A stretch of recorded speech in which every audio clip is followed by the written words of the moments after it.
मधुवन नाम का एक बहुत ही सुंदर गांव था। मधुवन गांव में मोहन और उसकी बीवी राधा रहते थे। मोहन गांव में मजदूरी के काम करके अपना गुजरान चलाता था। मोहन मजदूरी करता था, मन में हमेशा जल्दी से बड़ा आदमी बनने की सपने आते थे।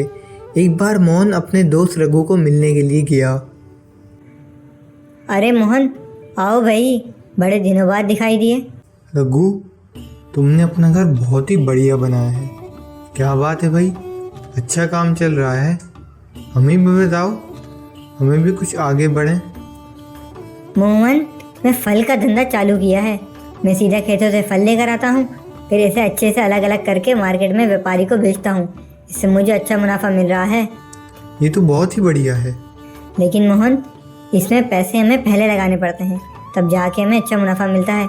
मोहन चाय पीते पीते सोचने लगा कि मुझे भी रघु की तरह ही धंधा ही करना चाहिए। मोहन रास्ते में बैठ के सोचने लगा कि मेरे पास तो पैसे नहीं, तो अब मैं फलों का धंधा कैसे करूँगा। तभी इसके मन में ख्याल आया। मोहन गांव के एक भतीजे में गया। वहाँ पे आम के बहुत सारे पेड़ थे और पके हुए आम के ढेर भी थे। ये सब देख के मोहन बहुत खुश हो गया और वहाँ घर आके सोचने लगा, इतने सारे पैसे कहाँ से लाऊंगा, जिससे अच्छे रामू के खेत में सारे काम आए हैं। वहाँ से ही थोड़े आम चारा लेकर आता हूँ और फिर शहर मार्केट में बेच आऊँगा। किसी को पता भी नहीं चलेगा। रात को सब सो गए थे। मोहन अपनी साइकिल लेकर रामू के खेत की तरफ चुपके से जाने लगा। मोहन ने आम के ढेर में से 2 बड़े बैग में आम भर लिए और वहाँ से सीधा शहर की तरफ आम बेचने चला गया। आम बहुत ही अच्छे थे। मोहन को आम के काफ़ी अच्छे दाम मिले। मोहन काफ़ी खुश होते हुए घर की तरफ आने लगा और ये सोच के खुश होने लगा कि बिना पैसे रोके ही पूरा मुनाफा इसको मिल रहा है। आप कहाँ चले गए थे? बिना बताए मुझे कितनी चिंता हो रही थी आपकी। मैं तुम्हें बताना ही भूल गया कि बाजू के गांव में एक मेरा दोस्त है। वहाँ पे मुझे काम मिला है।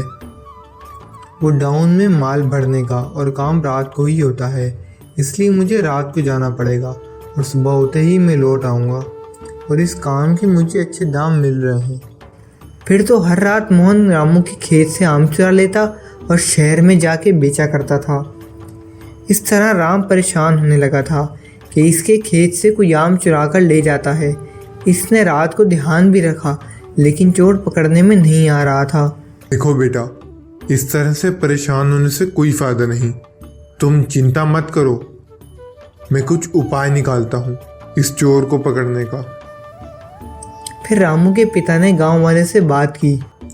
अरे आपको पता है, मेरे खेत में कुछ काम के पैरों में जो आम आते हैं वो कुछ दिनों में पक जाने के बाद सोने के हो जाते हैं। ये बात वहाँ से गुजरते हुए मोहन ने सुन ली। अरे हैं? अरे मैंने तो कितने आम मार्केट में बेच दिए। अब मैं आम घर में रखूँगा और बाद में सोने के हो जाएंगे। राधा, ये आम मैंने बाहर से लाया हूँ। इसे सूख जाने के बाद खाने से हमारे शरीर में बहुत फ़ायदा मिलता है।